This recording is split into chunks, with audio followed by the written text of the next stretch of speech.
हमारे बच्चों को सबसे ज़्यादा इंपॉर्टेंट जो चीज़ है ना वो करियर काउंसलिंग है। आज सबसे बड़ा कम्युनिटी का प्रॉब्लम है कि कम्युनिटी को ये पता ही नहीं कि करना क्या है। बच्चों को भी पता नहीं है, ना पेरेंट्स को पता है, ना माँ बाप को पता है। और दुनिया बहुत आगे गई और कोविड के पहले का और कोविड के बाद का ज़मीन आसमान का फ़र्क है। तो वो एजुकेशन सेक्टर में सबसे पहला तो ये लोगों को पता होना चाहिए करना क्या है। सर ने बोला कि रोल ऑफ एजुकेशन और एम्पावरमेंट और जॉब, मैं तो बोलता हूँ ना एजुकेशन ही सबसे बड़ा बिजनेस है, दुनिया में भी और आखिरत में भी। दुनिया का भी और आखिरत का सबसे बड़ा बिजनेस जो एजुकेशन है। कुरान में सबसे पहला आयत कौन सी नाजिल हुई? तो उसका मतलब क्या हुआ? आप सल्लल्लाहु अलैहि वसल्लम ने बदर के कैदियों को जहाँ बांध के रखा था मदीना में, छोड़ दिया। क्या बुनियाद पे छोड़ दिया? कि मेरे साहबा को लिखना पढ़ना सिखाओ, मेरे साहबा को लिखना पढ़ना सिखाओ, मैं छोड़ दूंगा। तो ऐसे कैदियों को छोड़ दिया जिन्होंने आप सल्लल्लाहु अलैहि वसल्लम के साथ जो लोग थे उनको शहीद किया है। सिर्फ इस बुनियाद पर छोड़ दिया। क्या बुनियाद पर छोड़ दिया? मेरे साहबा को क्या करो? लिखना पढ़ना सिखा दो। हिब्रू लैंग्वेज सीखना बहुत मुश्किल था और वो जो मसाइल थे, मेरे को अभी रिलीजन पे बात नहीं करना, तो आप सल्लल्लाहु अलैहि वसल्लम की स्ट्रैटेजी थी। एक बुक है the strategies of the profit, पढ़ो, गूगल पे मिलता है, नेट पे मिलता है। और एक बुक है तो बहुत अच्छी बुक है, the philosophy of education by profit सल्लल्लाहु अलैहि वसल्लम। लिख लो, ये बुक का नाम लिख लो। ये दो बुक पढ़ना बहुत जरूरी है, स्ट्रैटेजीज ऑफ द प्रॉफिट और दूसरा the philosophy of education by the profit सल्लल्लाहु अलैहि वसल्लम। उसमें पूरा एजुकेशन का फिलॉसफी आप सल्लल्लाहु अलैहि वसल्लम ने बताया। वैसे तो आप सल्लल्लाहु अलैहि वसल्लम ने हर चीज को बताया और सबसे इंपॉर्टेंट ये चीज है कि तिजारत। मैंने वापस में दोहरा रहा हूं कि तिजारत दुनिया का भी और आखिरत का भी सबसे बड़ा तिजारत आज एजुकेशन है। एजुकेशन को लोगों तक पहुंचाना ये बहुत बड़ा तिजारत है। मैं तीन ही चीज बताता हूँ। जैसे एहसान ने बताया ना, मेरे पास अमर अकबर एंथनी है, तो मैं हमेशा बोलता हूँ अमर अकबर एंथनी में education is for enlightenment. Enlightenment का मीनिंग समझते हैं? हाँ, एजुकेशन इज फॉर एनलाइटनमेंट और education is for eternal success. Eternal success समझते हैं? हाँ, ये भी बहुत इंपॉर्टेंट है। Education should be for everyone, education should be for employment, याद हो गई बात। और एजुकेशन शुड बी फॉर, जो हमारे जाकिर भाई कर रहे हैं ना, उसको बोलते हैं हम एंटरप्रेन्योरशिप। क्या बोलते हैं उसको? हाँ, entrepreneurship. Education should be for entrepreneurship. और मोस्ट इंपॉर्टेंट एजुकेशन, जो भी एजुकेशन है, it should be with ethics. आप ओझा सर को कितने लोगों ने सुना है? ओझा सर को, दिव्या कृति सर को कितने लोगों ने सुना है? हाँ, आप उनका जो भी स्पीच बहुत फेमस है, लोग खान सर को कितने लोगों ने सुना है? ये जितने भी लोग बात करते हैं ना, आपको अगर आप ध्यान देंगे, शिव खेरा को कितने लोगों ने सुना है? शिव खेरा, शिव खेरा तो मैं यूट्यूब पे अगर कोई मुझे रिकॉर्ड करे तो रिकॉर्ड करो, मैं जो बात कर रहा हूँ पूरा का पूरा शिव खेरा जो ढापता है, कॉपी करता है कुरान और हदीस से कॉपी करता है पूरा टोटल 12 लाख का पैकेज है। सिंगापुर में लेके जाके कुरान और हदीस सिखाता है। सिर्फ लेवल कुरान और हदीस का नहीं है। अगर किसी को यूपीएससी पढ़ना है, यूपीएससी कितने लोग जानते हैं? Union public service commission. तो किसी को अगर यूपीएससी पढ़ना है, उसमें 4 सब्जेक्ट होते हैं। प्रिलिमिनरी का सीसेट हो गया, उसके बाद जो मेंस में, उसके बाद ज्यादा बात नहीं करता। उसमें एक सब्जेक्ट है एथिक्स। क्या सब्जेक्ट का नाम? मतलब इंडिया में, हिंदुस्तान में किसी को आईएएस ऑफिसर बनना है, आईएएस, आईपीएस, आईआरएस बनना है, उस बंदे को एक सब्जेक्ट पढ़ना पड़ता है जिसका नाम एथिक्स है। पता नहीं आप लोग को किसी ने बताया कि नहीं, लेकिन 97% कुरान एथिक्स है। 97% जो कुरान एथिक्स पर बात करता है। और एजुकेशन में एथिक्स ही नहीं रहा, एजुकेशन में एथिक्स ही नहीं रहा। ये सबसे बड़ा प्रॉब्लम है। और हम लोगों ने, हम जो है ना, मेरा जो है ना मकसद है, मैं हमेशा बोलता हूं मेरा अमर अकबर एंथनी है, मेरा अमर ये है कि हमको कम्युनिटी को आइसोलेशन से मेन स्ट्रीम में लाना। बोलो जोर से, बोलो सब लोग, बोलो एक साथ मेरे साथ सब। खाना खाने के बाद जरा नींद का गलबा रहता तो मैं जरा नीचे आ जाता आप लोगों के। बस बोलो बोलो, मैं क्या बताया? क्या है, मैंने क्या बताया? एजुकेशन। हाँ, आइसोलेशन से किधर आना है आपको? क्या मतलब आइसोलेशन से मेन स्ट्रीम मतलब क्या? आइसोलेशन से मेन स्ट्रीम का मतलब क्या? बेटे बेटे आराम से बैठे, एक काम करो, जरा उठो ना, उठो उठो, खड़े हो जाओ, जरा खड़े हो जाओ, अपने आप को जरा स्ट्रेच करो। ऐसा ऐसा ऐसा स्ट्रेच करो ना, दोनों हाथ ऊपर नीचे, ऐसा आगे पीछे, नमाज में झुकते दुखो। हाँ, खड़े हो जाओ। अपने मेरे माँ बहनें भी खड़े हो सकते, कोई प्रॉब्लम नहीं है। खड़े होने से हम लोग कोई प्रॉब्लम नहीं है। खड़े हो जाओ, थोड़ा स्ट्रेच कर लो, फिर बैठ जाओ। बैठ जाओ। अभी क्या होगा, अभी जो बोला वो सुनने में आएगा। तो बयान करने वाला बात करता, बाकी आधे लोग सोते रहते। 20 मिनट से ज्यादा किसी को समझ में नहीं आता, याद रखो। बहुत लोग बात करते हैं, मैं एक आदमी का नाम नहीं लूंगा, बहुत देर बात करता, तो फिर उसको माइक दिया तो छोड़ता ही नहीं। तो फिर मेरा नेक्स्ट, मैं स्पीकर था तो मेरे को बात करने के लिए कहा, तो फिर वो नॉर्मली होता है ऐसा कि जो 1 घंटा उसने खा गया, अभी मेरा भी टाइम खा गया, तो आगे कान में बोलता सर 20 मिनट से ज़्यादा नहीं। तो मैंने बोला ठीक है, मैं 19 मिनट ही लूँगा। कितना? 19 मिनट्स। मैंने टाइम लगा के बात किया, 19 मिनट्स बात किया। और इसकी वजह है कि 19 कुरान में मेंशन्ड है, लिख लो। ये कोई नहीं बताएंगे आपको, और किसी ने इस पर रिसर्च नहीं किया। 30 साल से लोगों ने कुरान पर रिसर्च करना छोड़ दिया। कुरान के अंदर मैथमेटिक्स है। जैसे एहसान भाई बोल रहे थे ना, मेरा 2 घंटे का वीडियो है इसके ऊपर, कुरान एंड मैथमेटिक्स। हज हाउस में मैंने बयान किया था, आप यूट्यूब पे जाओ, अनीस कुट्टी मारो, आपको मिल जाएगा। 2 घंटा मैंने बात किया इस पर, कुरान एंड मैथमेटिक्स।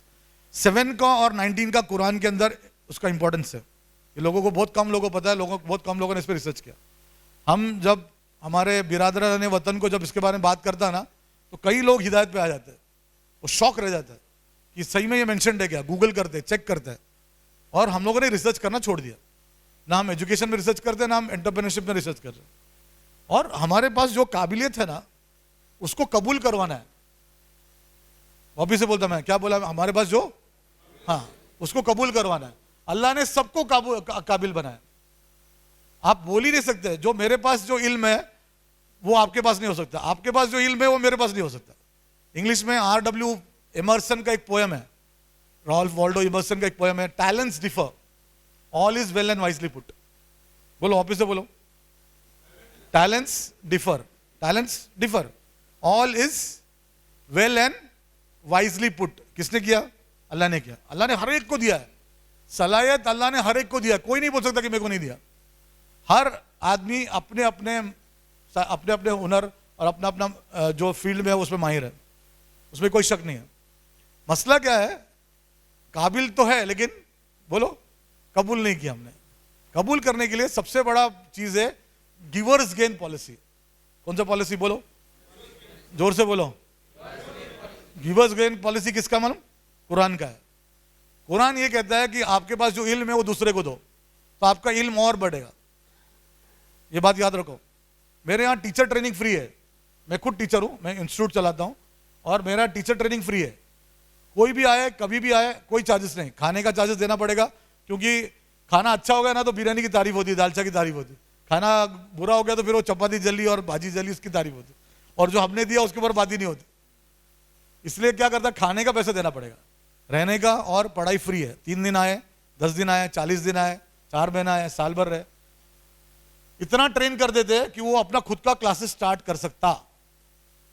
जैसा अभी एहसान भाई ने बोला ना, कंपटीशन का जमाना नहीं है, कोलैबोरेशन का जमाना है। क्या कॉम्पीट करेंगे आप, किसके साथ कॉम्पीट करेंगे? आपके पास हुनर होगा। अभी जैसे उन्होंने कहा जलगांव और खानदेश ऐसा इलाका है, कितने लोगों ने पायल तड़वी का नाम सुना? कितने लोगों को पायल तड़वी के बारे में मालूम है? हाँ, पायल तड़वी ये हाँ, अभी उसके बारे में कंट्रोवर्शियल बात करना नहीं चाहता, पॉजिटिव बात कर रहा हूँ।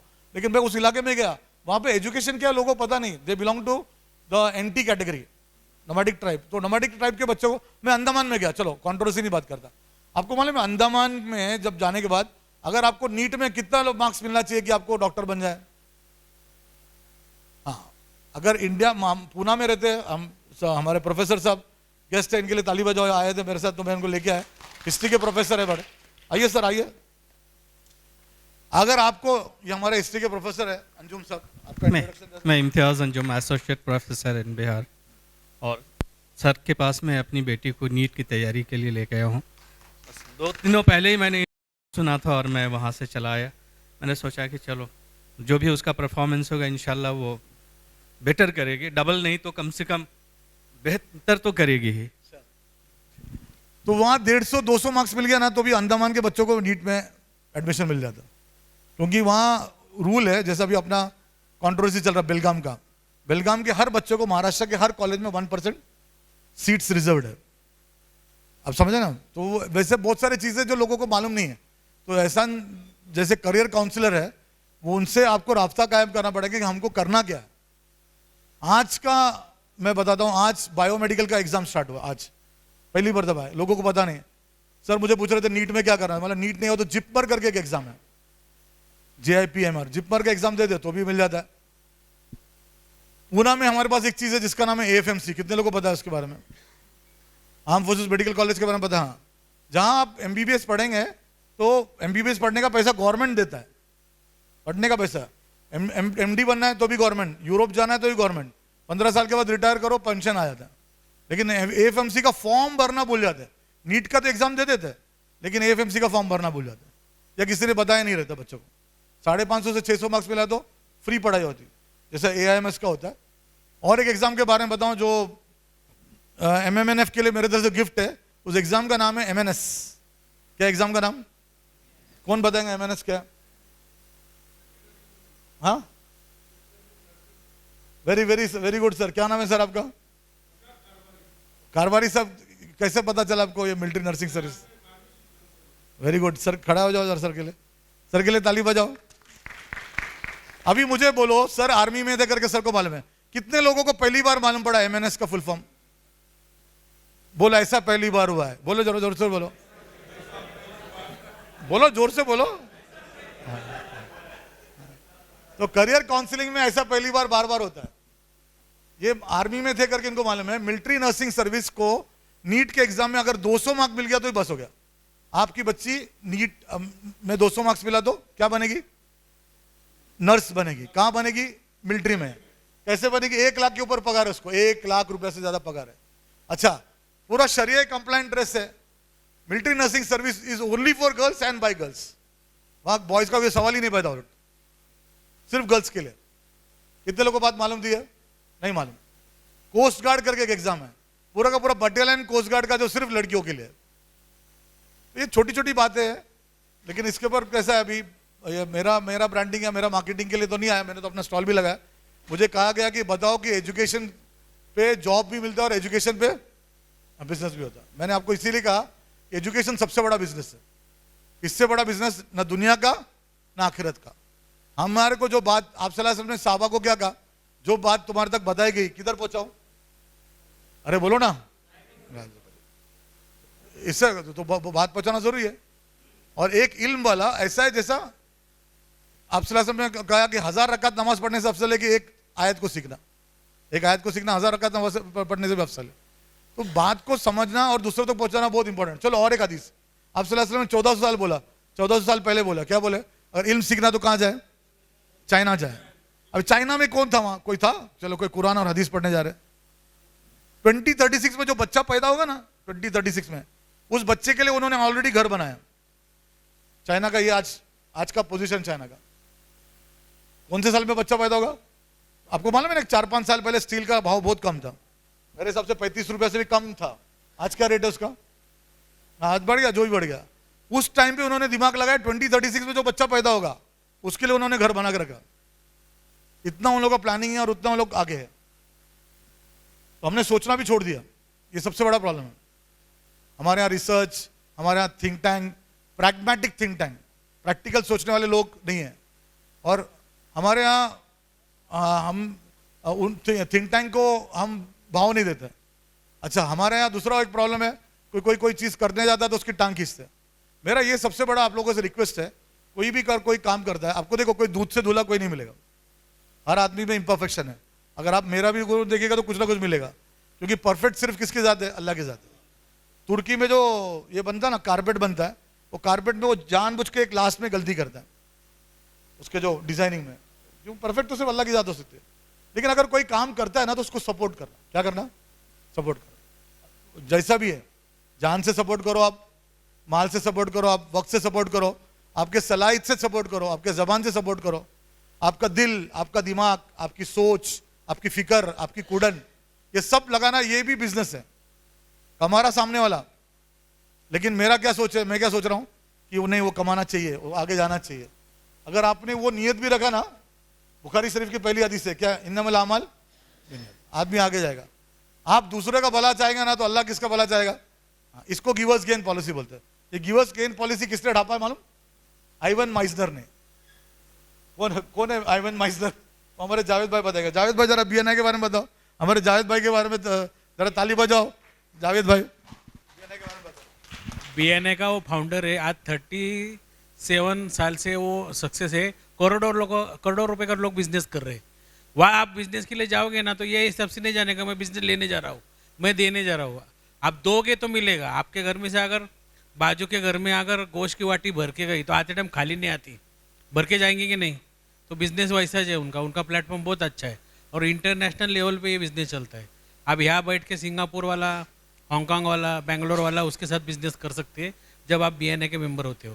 तो माशाल्लाह मुझे तो 90% बिजनेस बीएनआई से बचला। बताओ ना जरा जावेद भाई, पहले इंट्रोड्यूस। मैं खुद जीएसटी कंसल्टेंट हूँ।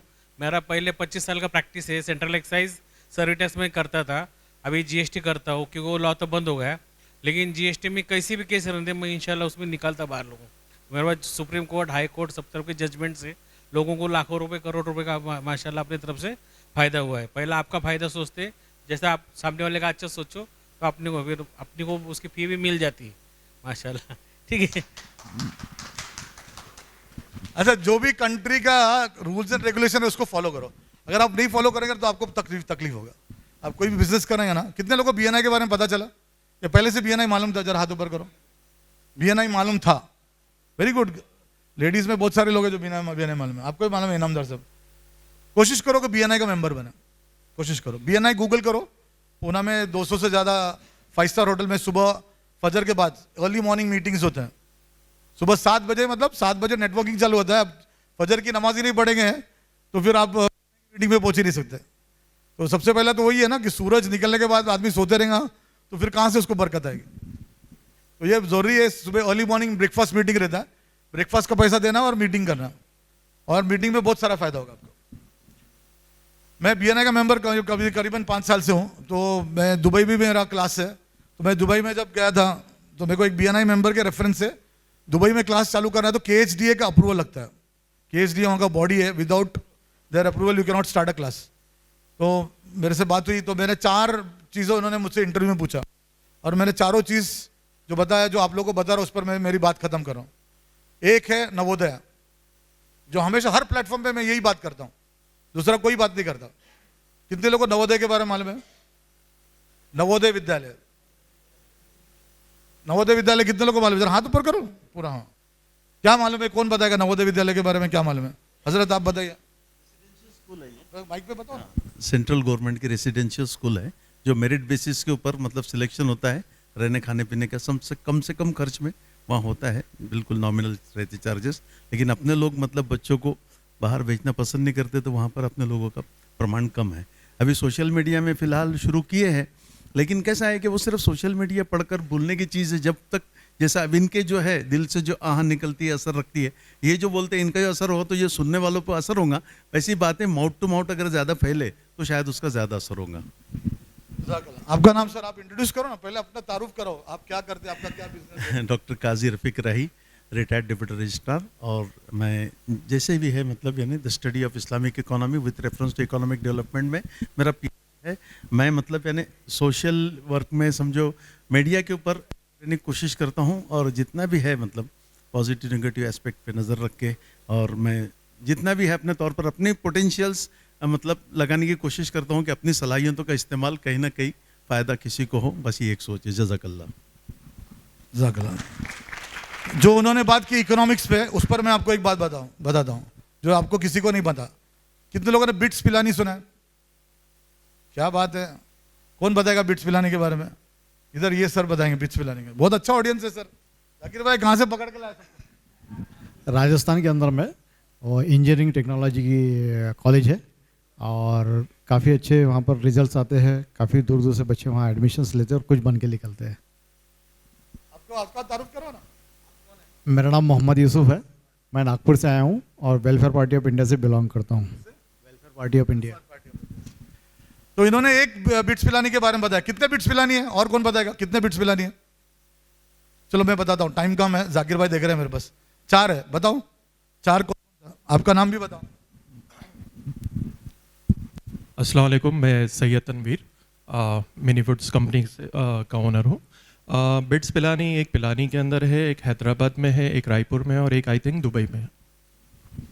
ये गलत तो हो गया सर। एक गोवा में है, किधर है? जरा जोर से सब लोग बोलो, बिट्स पिलानी किधर किधर है जरा बताओ।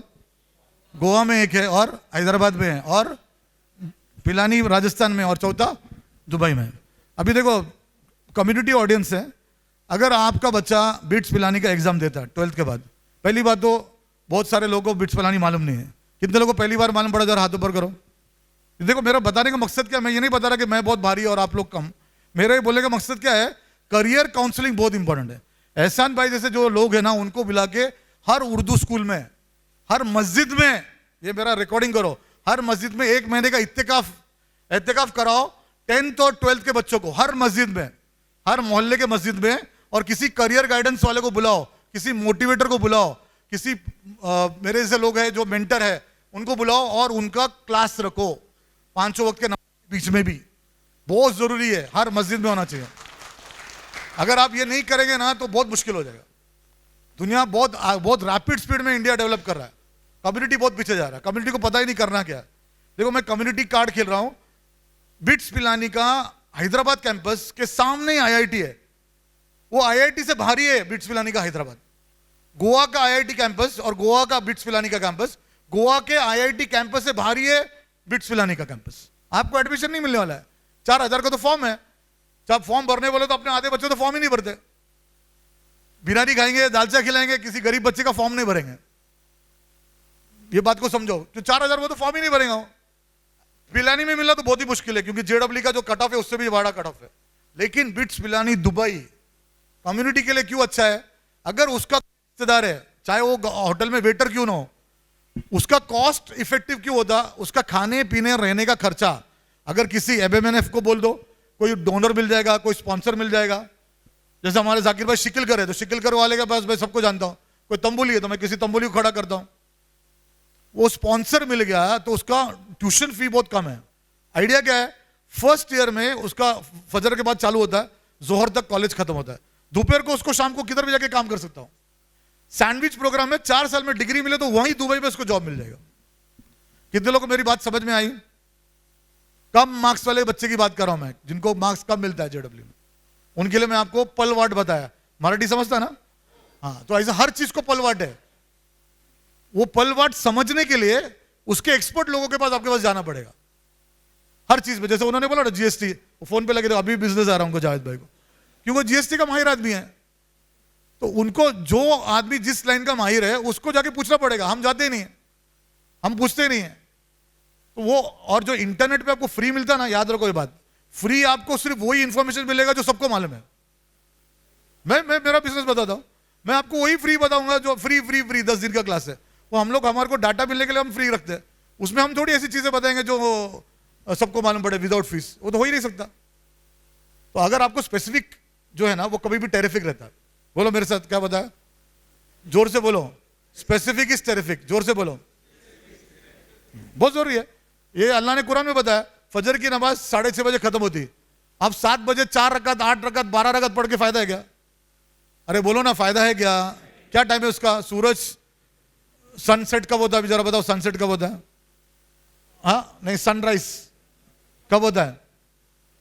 6:50, 6:40, जो भी टाइम है। उसके बाद आपने 25 रकात नमाज पढ़ लिया, कोई फायदा का क्या? कोई मतलब नहीं। कुरान और हदीस बोलते हैं स्पेसिफिक टेरिफिक है। रमजान का रोजा है, रखना पड़ेगा। रमजान नहीं बोला मैं रमजान में नहीं रुकूंगा, अभी मैं शव्वाल के रोजे रखेंगे, चलेगा क्या?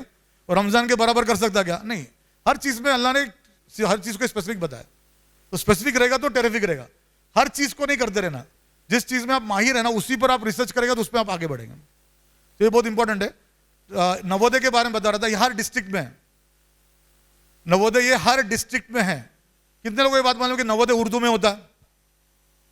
सच्ची बोलने का, नवोदय का एग्जाम उर्दू में होता, ये बात कितने लोगों को मालूम है? एक आदमी, 2, एक हमारी सिस्टर को मालूम है और 3 लोगों को मालूम है। तो ये लोगों को बताओ, नवोदय का एग्जाम मराठी में भी होता है, 20 लैंग्वेज में होता है। एक बच्चे को अगर तुम नवोदय में डालेंगे, हर डिस्ट्रिक्ट में एक नवोदय है। पूना डिस्ट्रिक्ट का नवोदय किधर है बताओ? पूना डिस्ट्रिक्ट का नवोदय किधर है? मैं बिजनेस की बात कर रहा हूं। नहीं, पूना डिस्ट्रिक्ट का नवोदय शिक्रापुर के पास एक पिंपले जगताप करके गांव है, वहां पे। उस गांव के बाजू में एक वाबलेवाड़ी, गूगल करो वाबलेवाड़ी, आपको बता रहा ना, गूगल करो कभी। ये इंटरनेशनल स्कूल है, जिला परिषद के प्राइमरी स्कूल टीचर लोगों ने उसको वो लेवल तक लगाया। Wablewadi is a green zero carbon deficient school. इतना जबरदस्त स्कूल है, आप लोगों ने किसी ने देखा नहीं, जाके देखो। वहां का प्रिंसिपल आज भी बगैर चप्पल का घूमता। वो उधर पिंपले धुमाल करके गांव है, महाराष्ट्र का 5th और 8th के स्कॉलरशिप में वहां के प्राइमरी स्कूल टीचर ने 30 बच्चों को पास कराया। गांव वालों ने उनको मारुति स्विफ्ट गिफ्ट किया। ये एजुकेशन चल रहा है और हमारे लोगों को पता भी नहीं कि मैं क्या बात कर रहा हूं। वहां के गांव, एक गांव छोटा सा गांव है Pimple Dhumal, husband wife teacher है, मारुति स्विफ्ट नया सेकंड हैंड नहीं, गांव वालों ने पैसे जमा करके क्राउड फंडिंग करके उनको ले गया। क्यों? उस गांव के 30 बच्चे महाराष्ट्र का 5th और 8th का स्कॉलरशिप पास किया। 5th और 8th में स्कॉलरशिप होता है कितने लोगों को मालूम है? वेरी गुड, टीचर्स है तो मालूम होना चाहिए। अभी देवेंद्र फडणवीस ने अनाउंस किया ना 5,000 रुपए देंगे, पहले 500 रुपए देते थे, अभी 5,000 रुपए रहा। बात उसका नहीं है। रामबाबू मोजे करके एक आदमी हमारे एमएलए, एक्स एमएलए, वो अगर कोई टीचर स्कॉलरशिप एग्जाम क्लियर करता है तो उस टीचर को सोने की घड़ी देता है, टीचर को। उसके लिए उसके स्कूल बहुत चल रहे हैं, पॉलिटिक्स में नहीं अभी वो, लेकिन अच्छे से चल रहा है क्योंकि टीचर को भाव है। वो टीचर के वैसे बच्चा पास हो रहा है तो उसको सोने की घड़ी। अभी वो सोने की घड़ी देने से ज्यादा उसकी इज्जत अफजाई इंपॉर्टेंट है, उसको जुलूस निकलता है पूरे स्कूल में। तो ये सब चीजें हमको करना पड़ेगा, टीचर को आगे बढ़ाना पड़ेगा। फिनलैंड में सबसे ज्यादा इंपॉर्टेंट फिनलैंड क्यों है? स्कैंडिनेवियन कंट्री, क्योंकि वहां टीचर्स को ज्यादा भाव है। हमारे यहाँ सबसे इमाम साहब को सबसे कम पगार और टीचर को भी सबसे कम पगार, हालांकि उल्टा होना चाहिए। बात समझ में? तो मकातिब में, मदरसे में, दरगाह में, मंदिर में, मस्जिद में, गिरजाघर में, मैं सब जगह बोलता कि आप नवोदय का कोचिंग स्टार्ट करो बच्चों के लिए, आपके मोहल्ले के बच्चों को, सारे मोहल्ले के बच्चे इरेस्पेक्टिव ऑफ रिलीजन कास्ट जमा करो और उसको नवोदय का तालीम दो। नवोदय आपको एक बोर्ड, व्हाइट बोर्ड की जरूरत पड़ेगी, पेन की जरूरत पड़ेगी, नोट्स हम देंगे, टीचर ट्रेनिंग हम फ्री करेंगे। हर मस्जिद में होना चाहिए, हर मंदिर गिरजाघर में भी होना चाहिए, ये बहुत इंपॉर्टेंट है। दूसरा एग्जाम है सैनिक स्कूल। कितने लोगों को सैनिक स्कूल मालूम है? हाँ, महाराष्ट्र का सैनिक स्कूल किधर है? नहीं, फुलगांव का जो सैनिक स्कूल है ना वो प्राइवेट है। शिवसेना गवर्नमेंट ने हर डिस्ट्रिक्ट को एक दिया था। दीपक पाईगोडे का स्कूल है वो, उसका एकेडमिक्स मैं ही संभालता हूँ, मेरे पास ही कॉन्ट्रैक्ट है उसका, मैं अभी उधर एनडी का कोचिंग कराता हूँ। हमारा गवर्नमेंट जो सैनिक स्कूल है ना वो किधर है? सातारा में। और एक जगह चालू हो गया, चंद्रापुर में हो गया। उसका एग्जाम होता है सैनिक स्कूल का। ये सैनिक स्कूल का एग्जाम 6th में होता है, 9th में होता है, 11th में होता है। हमारे सारे बच्चों को ये सैनिक स्कूल के एग्जाम का कोचिंग दिलवाओ। जाना जरूरी नहीं, हिंदुस्तान में ऐसा कोई कानून नहीं बना कि जाना चाहिए, एग्जाम देना जरूरी है। ये ऐसा एग्जाम है जहां पे 5वीं के बच्चों को इंटेलिजेंस पढ़ाते हैं। कैम्ब्रिज, आईसीएसई, सीबीएसई में भी कोई बच्चे को इंटेलिजेंस नहीं पढ़ाता। हम एप्टीट्यूड, लॉजिक कब पढ़ते? जब हमारा ग्रेजुएशन होता ना, हमको नौकरी नहीं मिलती ना, तो आर एस अग्रवाल का बुक खरीदते और उसमें से पढ़ना चालू करते। अरे हाँ या ना? सैनिक स्कूल में 5वीं 6वीं में आपको एप्टीट्यूड पढ़ाते हैं। इंडियन गवर्नमेंट का एग्जाम है, सब लोग करेंगे। उससे अच्छा और एक एग्जाम है जो इंडिया में 5 है, आरएमएस, राष्ट्रीय मिलिट्री स्कूल। ये 5 है हिंदुस्तान में। किधर किधर लोकेशन बता था, आगे मैं नहीं बोलता, आप समझ जाएंगे। किसी को पता है आरएमएस? कितने लोगों को आरएमएस पता है? वो मौलाना मुबशिर को मालूम। और किसी को आरएमएस किधर पता है? वो हमारा जो आदमी है। देहरादून में आरएमसी है, सदफ मैम को मालूम है, वो हमारी से है। दूसरे किसी को मालूम है क्या? आरएमएस पहला लोकेशन, ध्यान से सुनो, आगे नहीं बोलता, रिकॉर्ड हो रहा है। और अजमेर, एक भी बच्चा कम्युनिटी का नहीं है। आरएमएस का एक सेंटर किधर है? अजमेर, एक भी बच्चा कम्युनिटी का नहीं है। दूसरा बैंगलोर, एक भी नहीं है। तीसरा बेलगाम, बेलगाम में तो खुद गया मैं, चारों तरफ फ्रूट्स बेचने वाले, बटाटा बेचने वाले, होटल वाले, सब वो अपने लोग, लेकिन अंदर एक भी बच्चा नहीं, मालूम ही नहीं है। एक शिमला में है और एक धौलपुर में है, राजस्थान में। तो ये भी लोगों को पता होना चाहिए। पहला वापिस से बताओ, बात खत्म करता हूं। पहला किसके बारे में बताया मैंने? नवोदय। दूसरा कौन सा स्कूल के बारे में बताया मैंने? सैनिक स्कूल। तीसरा आरएमएस, जो इंडिया में 5 है, राष्ट्रीय मिलिट्री स्कूल। और हमारे प्रोफेसर साहब ने जो बताया ना, देहरादून में एक स्कूल है जिसका नाम है राष्ट्रीय इंडियन मिलिट्री कॉलेज। क्या बोलते हैं उसको? राष्ट्रीय इंडियन मिलिट्री कॉलेज। ये देहरादून में है। देहरादून के सराउंडिंग मैप देख लो आप, देवबंद है, सहारनपुर है, सब है। लेकिन वहां का एक मुस्लिम प्रिंसिपल था, उसको भी पता नहीं कि आरएमसी क्या होता है। वो इंडिया के 7 ब्रिगेडियर स्कूल से निकले, 7। एक स्टेट से एक बच्चा जाता है, एक स्टेट से एक बच्चा जाता है। दुनिया का वर्ल्ड का सबसे टफेस्ट एग्जाम आरएमसी है। चाइना क्लेम करता है कि गावका है, और गावका का ज्यादा भाव नहीं क्योंकि सब चाइनीज लैंग्वेज में है। अब इंटरनेट में भी सर्च करने जाएगा तो कुछ नहीं मिलेगा। मैंने चैट जीपीटी भी इस्तेमाल किया। अच्छा भाई, तो कितने लोगों को चैट जीपीटी मालूम है? Very good. नहीं मालूम रहेगा ना तो डूब मरो। तो वो चैट जीपीटी पे ट्रैक कर रहा है, तो वो उसमें भी मेरे को गावका के बारे में ज्यादा नहीं मिला। वो चाइना में, पूरे चाइना में एग्जाम होता है। वो 6th स्टैंडर्ड में एग्जाम लेते, और वो डिसाइड होता है चाइना में कि बच्चा आगे क्या पढ़ेगा। जिम्नास्ट बना तो जिम्नास्ट, स्पोर्ट्स में जाना तो स्पोर्ट्स में, वो तभी डिसाइड होता। पूरा चाइना बंद रहता, माँ बाप छुट्टी लेके 1 महीना बच्चों के साथ बैठते। उससे टफ एग्जाम है कौन सा? आरएमसी। दुनिया का, वर्ल्ड का सबसे टफेस्ट एग्जाम। 6th स्टैंडर्ड का बच्चा 8th में जाता, एक स्टेट से एक बच्चा लेता। इंडियन गवर्नमेंट एक स्टेट से एक बच्चा लेता। कितने लोगों को एग्जाम के बारे में मालूम है? किसी को नहीं मालूम। साल में 2 बार होता है, साल में 2 बार होता है। इसके बारे में जानकारी रहेगा तो और अनीस क्लास के लोग आए, उनसे मिलो, आप जानकारी देंगे। टाइम काफी हो गया। ये चारों एग्जाम के बारे में मुझे बताना था। ये चारों एग्जाम, ये फनल है। फनल समझते क्या? अरे फनल समझते क्या? नरसाला। हम स्टोव के अंदर अगर हमको राकेल भरना तो हाँ फिनल, वो फनल है। मैं केरला से हूँ तो थोड़ा मेरा लैंग्वेज प्रॉब्लम है। तो वो चारों जाता किधर? ये हर बच्चे को एनडीए का एग्जाम देना पड़ता है। कौन सा एग्जाम देना पड़ता? अच्छा, और एक एग्जाम अपन महाराष्ट्र के, तो 10th के बाद एग्जाम है। कितने के माँ बाप 10th में? अभी बच्चे 10th में। तो लास्ट डेट कब है सदफ मैम? एसपीआई का हाँ कल है, 12 या 13 तारीख लास्ट डेट है। एसपीआई औरंगाबाद में है। वो 10वीं के बच्चों का 450 का फॉर्म है, बच्चों को भरवाओ। आप जिस मस्जिद में हैं, जिस इलाके मोहल्ले में, उसको जाकिर भाई आप भी उसको जरा फॉरवर्ड करो। एसपीआई करके एग्जाम है, मार्च 12 तारीख शायद उसका लास्ट डेट है, 12-13 तारीख। वो 450 रुपये का फॉर्म मांगता। डोमिसाइल चाहिए, आप महाराष्ट्र के रहना चाहिए। तो महाराष्ट्र डोमिसाइल बच्चों को, अभी महाराष्ट्र ने और एक चीज किया, बिदर, बेलगाम और कारवार के बच्चों को भी दे रहे। तो आप समझ गया ना मैं क्या बोल रहा। तो उन बच्चों को एग्जाम देना पड़ता।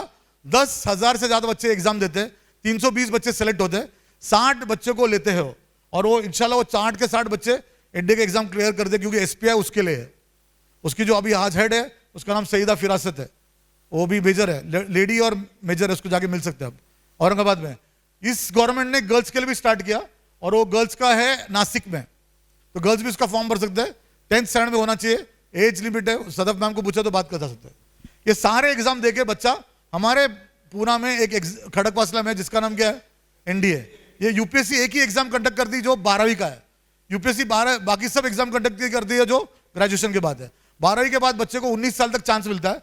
8 लाख बच्चे एग्जाम देते हैं, 8,000 बच्चे रिटर्न एग्जाम क्लियर करते हैं। 8,000 में से 5 दिन के इंटरव्यू के बाद 800 बच्चे सेलेक्ट होते हैं। फिजिकल फिटनेस के बाद 400। अल्हम्दुलिल्लाह ये 400 में से 7 से 8 बच्चे मेरे क्लासेस के होते हैं। प्रॉब्लम यह है कि उसमें लोगों को कम्युनिटी के नाम नहीं दिखता। इसके लिए मैं खुद आया, नहीं तो मैं नहीं आता था। बोलते कम्युनिटी के बच्चे आते ही नहीं, क्यों नहीं आते पता नहीं। उसका अवेयरनेस स्प्रेड करो, बहुत जरूरी है, क्योंकि 2% ही हमारा अभी रिप्रेजेंटेशन है। इंडिपेंडेंस के टाइम 46% था। हर बटालियन में, जैसे TB2 है, TB1 है। अभी यहाँ विक्ट्री थिएटर मालूम है आपको? अरे विक्ट्री थिएटर कितने लोगों को मालूम है? विक्ट्री थिएटर के पैरल में हम लोग पहले गश्त करते थे। वहां एक मस्जिद थी, वो बंद कर दिया क्योंकि उसको बैरक बना दिया। हमारा रिप्रेजेंटेशन ही नहीं है। तो ये बहुत इंपॉर्टेंट है कि रिप्रेजेंटेशन बढ़े। और मैं बताया ना आपको, बात इस पर खत्म करता हूं कि पहला क्या बताया मैंने, अमर, आइसोलेशन से कहां लाना है? जोर से बोलो। आइसोलेशन से मेन स्ट्रीम में। दूसरा, एग्जिस्टेंस से एक्सेलेंस पे लाना है। क्या बोला? वापिस से बोलो। हम लोग एग्जिस्ट हो रहे हैं, तीनों टाइम बिरयानी खा रहे हैं, दालचा खा रहे हैं, सब खा रहे हैं। एग्जिस्टेंस से किधर आना चाहिए? एक्सेलेंस पे आना चाहिए। और तीसरा बहुत इंपॉर्टेंट है कि 20% माइनॉरिटी 80% मेजोरिटी के लिए क्या करके दिखा सकते हैं, दिखाना चाहिए। बात समझ में? अजमल कसब आया था इंडिया में, कब आया था मालूम? 26/11 में आया था ना। उस वक्त एक संदीप उन्नीकृष्णन, में केरला से, एक बच्चा हमारा शहीद हुआ था, संदीप उन्नीकृष्णन। मैं चाहता कि वो संदीप उन्नीकृष्णन के जगह पे कोई अब्दुल्ला शहीद हो जाए, तो ट्रांसफॉर्मेशन हो जाएगा। पूरा जो एंटी जो सेगमेंट है ना, वो पूरा खत्म हो जाएगा। रिप्रेजेंटेशन होना चाहिए। तुम जिस देश के लिए रहते हो, उसमें शहीद होने में किसी भी मुफ्ती से पूछ लो, फतवा लो, बात कर लो, उसको भी शहीद का दर्जा है। और शहीद का दर्जा क्या है? खून का कतरा जमीन पर गिरने से पहले मगफिरत है। रेशमी रुमाल तहरीक की वजह से हिंदुस्तान को आजादी मिली है। हम बोलते हैं ठीक है, अभी का जनरेशन क्या कर रहा? टिकटॉक पे वीडियो बना रहा। तो अभी का जनरेशन भी आगे बढ़ना चाहिए। अग्निवीर और अग्निपथ मुसलमानों के लिए बहुत अच्छा है। ये बात याद रखो, लोगों को मालूम नहीं करके 200 करोड़ का प्रॉपर्टी जला है। देखो मैं बात खत्म करता हूं, बहुत इंपॉर्टेंट बिजनेस बात कर रहा हूं मैं। अग्निवीर और अग्निपथ क्या है, जोर से बोलो, कितने लोगों ने अग्निवीर और अग्निपथ सुना? अमिताभ बच्चन का पिक्चर की बात नहीं कर रहा मैं। अग्निवीर और अग्निपथ ये गवर्नमेंट का स्कीम है जो 5 साल लेता है।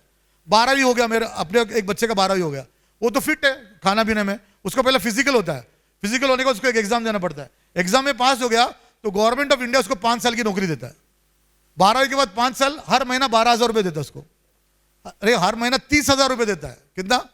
30,000। और 30,000 देने के बाद 3 साल में 100% वो आर्मी नेवी एयरफोर्स में जाएंगे ना, वो खुद इग्नो का डिग्री मिलता है उसको। Indira Gandhi national open university का बैचलर का डिग्री मिलता तीसरे साल। चौथे साल खुद पढ़ेगा वो, एसीसी करके एग्जाम है, आर्मी कैडेट कॉर्प्स, जैसे अभी अपने यहाँ पीएसआई हो गया, एग्जाम देके वो ऐसा होता कि नहीं? अरे पुलिस कांस्टेबल भी कमिश्नर बन सकता ना, वैसे एक बार आर्मी में घुसने के बाद आगे बढ़ सकता हूं, ओटी का एग्जाम दे सकता। मेरे को लगता था 42 साल तक दे सकता। कितने साल तक? 42 साल। टेरिटोरियल आर्मी, MS धोनी भी बना। अभी अपनी एक टीम गई तुर्की में, कितने लोगों ने देखा? अरे तुर्की में गई ना, NDRF का टीम गया। 35 साल के बाद मैं इस लाइन में, वो मुझे मालूम पड़ा, एहसान भाई बोल रहे थे 35 साल से, मेरे को बहुत मालूम है। 35 साल के बाद मुझे मालूम पड़ा कि 52 साल तक जा सकते हैं, क्योंकि NDRF का एंट्री 52 साल तक है। तब तक मुझे लगा कि तुर्की में अर्थक्वेक होने से पहले 42 तक था। 52 ईयर्स तक you can work for the Indian government. चौथे साल 5वें साल डिग्री हो गया, पोस्ट ग्रेजुएट हो गया, बाहर आया, नहीं लिया, नेगेटिव सोचते हम।